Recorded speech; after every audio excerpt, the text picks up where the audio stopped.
Hi everyone and welcome to Beyond the Desk. I'm AYRA, your moderator, and with me today are four brilliant voices which are Hana, DENIS, AMIRUL and FIRDAUS.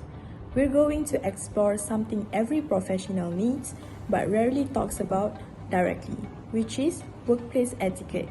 So let's get right into it. We will start simple with the first segment. So, how do you define workplace etiquette?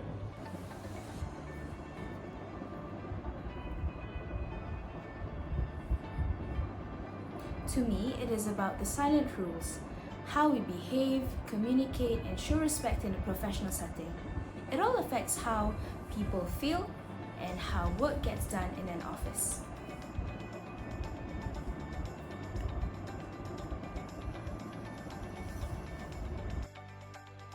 I agree with Hannah.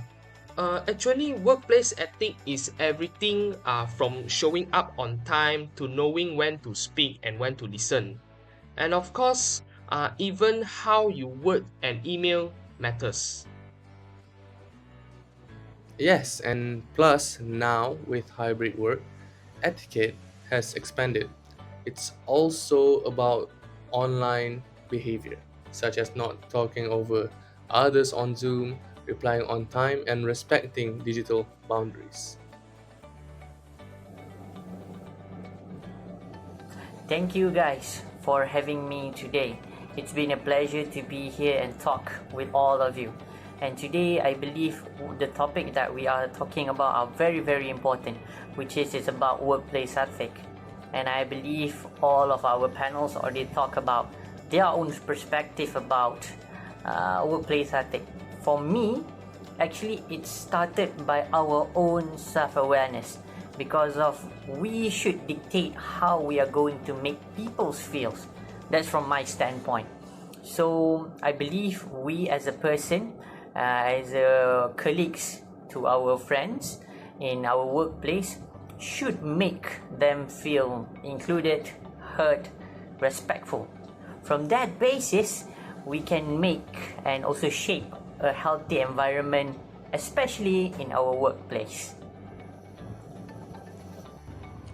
What an interesting input from everyone. So we'll move on to the next segment, which will touch the topic of what are some of the common mistakes that people make in work. You know, when we talk about workplace ethic, we cannot run from talking about some certain common mistake that we made. So for me, some certain mistake that I will highlight here is when we are doing virtual callings or online meetings, we always muting during our virtual calls, virtual meetings, and try to multitasking at the same time. And of course, when our employer or our boss asking, do you listen to what he or she said, of course we try to pretend we are listening to what they are talking about, but actually it is not appropriate to do it so, because of, even though it's online, but people notice the ethics, the act that we are doing. Sometimes it's bothering some people, and also it also makes us look unprofessional. In my opinion, I think oversharing and gossiping in the office is one of the common mistakes made by the employee or the employer in an organization. When we gossiping others, we think it's just a fun, it's just a small matter, doesn't need to take it seriously lah. But actually, although it's just we just friendly sharing, but it doesn't mean unfiltered. We need to mind our own words lah when we talk with each other, when we share something. Need to consider other people privacy as well. And I think for me, one of the common mistakes that people do is being too casual in tone. I have a story about this when once I emailed a senior and wrote, "Yo, can I get this ASAP?" and that clearly was a mistake.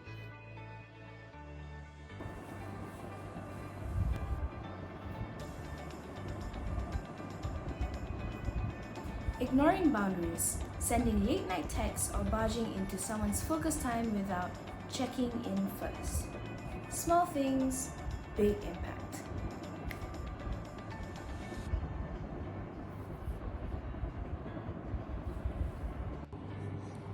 Next, to our third segment, how does etiquette differ across cultures and generation?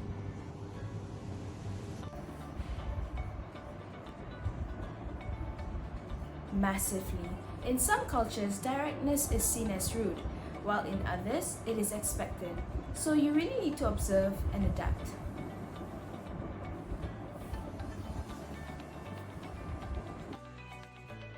In my opinion, there is different ethic practice across cultures and generation lah.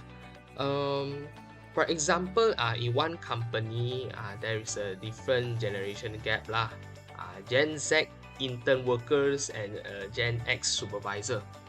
Maybe Gen Z intern workers may prefer using WhatsApp for communicating with their colleague rather than using email. Email, maybe the Gen X supervisor like to use it. For working outfit, maybe the Gen X supervisor like to use formal outfit rather than casual. Vice versa for the Gen Z intern workers. So in this case, we need to make sure what people, what generation that we deal with it. If we, as a Gen Z, like me, if I deal with a Gen X supervisor or a senior in a company, and maybe I need to use other different approach, maybe an old school approach to communicate or to discuss important matters with him or her that older than me in one organization.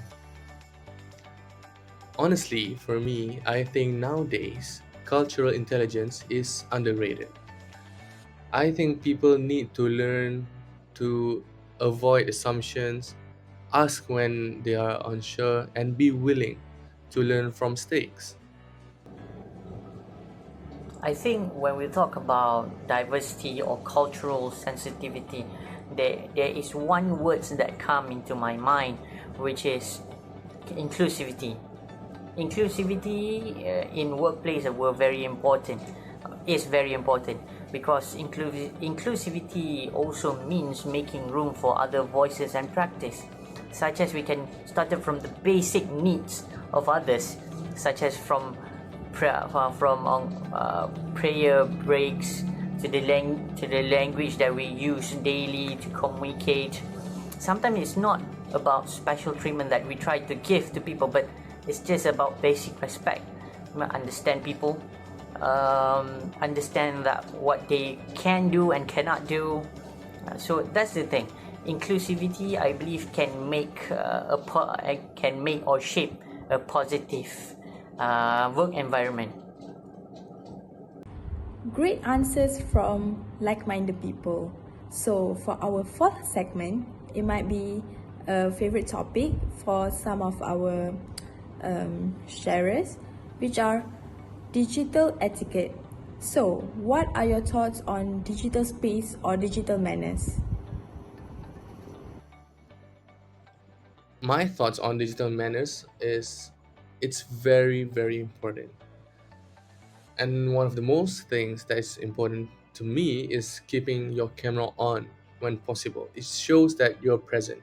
And if you can't open your camera, at least explain why to others.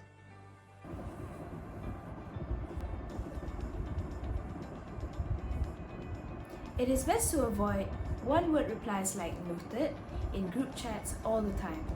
You have to make sure to be clear and kind even when you are busy.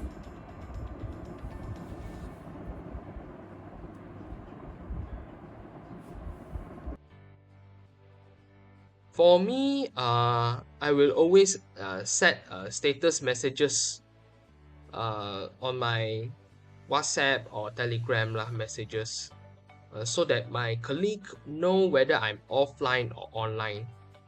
If this thing doesn't apply, I guess my teammates will not know whether I'm available or not. And if they text me when I'm offline or when they text me when I'm going to vacation, I guess it will distract my me time lah. And of course, it will also affect the progress of the task or a project. So in order to overcome this kind of issue, I guess let the other knows whether you are offline or online, you are available or not. Talking about this segment topics right now, digital ethic, I believe we should talk about this because we are living in 21 centuries, and yeah, a lot of technologies that we depends on. But I believe when we talk about digital ethics and also compliance with work ethic, I believe I would love to have a work-life balance because of it is healthy for us. It's not 100% full of our times and our commitments to our jobs. So I hope that some employers, some employees also understand and don't expect instant replies after work hours, because we have our own time for work and we also have our own time for our families, ourselves and friends.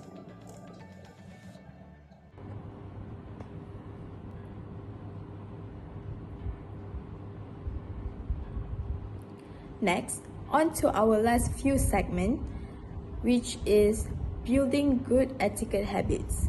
So, are there any advice for students or fresh graduates for them to navigate the workplace industry? Advice, yeah. Watch and learn. Observe how good leaders behave, especially in the meeting. I think that is very vital and it's very important for students and fresh graduates.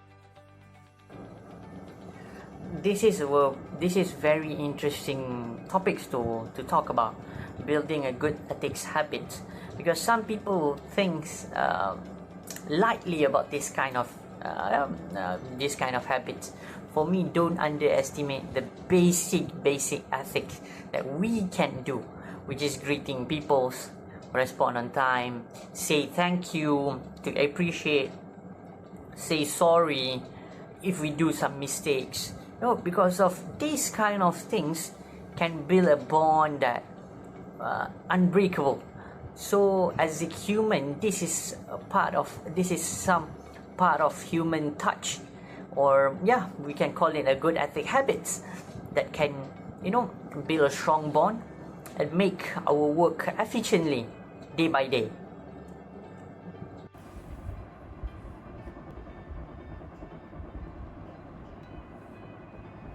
Treat everyone equally, from interns all the way to bosses.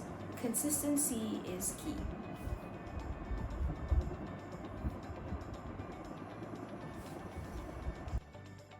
And my advice to the students and fresh graduates is to remember that etiquette is something you practice. It evolves. It takes time. If you don't have it now, it's okay, you're gonna learn. And plus, you have to always stay humble and be open on receiving feedbacks.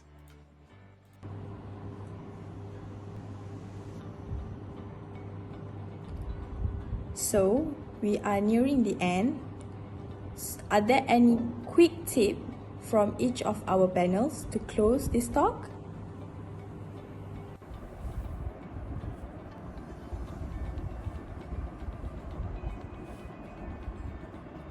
One quick tip from me is to be clear and kind in every single interaction that you have with everyone else.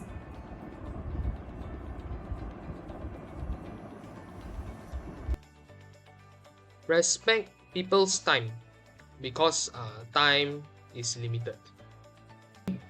A quick tip for all of you is to always check your tone, especially online, because some people might interpret our words differently. Remember that. You know, my quick takeout here, I believe, like I said before, leave everyone felt included. Leave everyone felt heard. Leave people feel that they are family to us, so that we can achieve our dream together.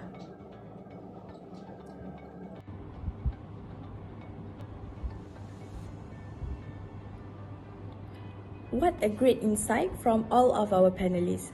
Thank you for all those tips, and thank you to everyone who's tuning in.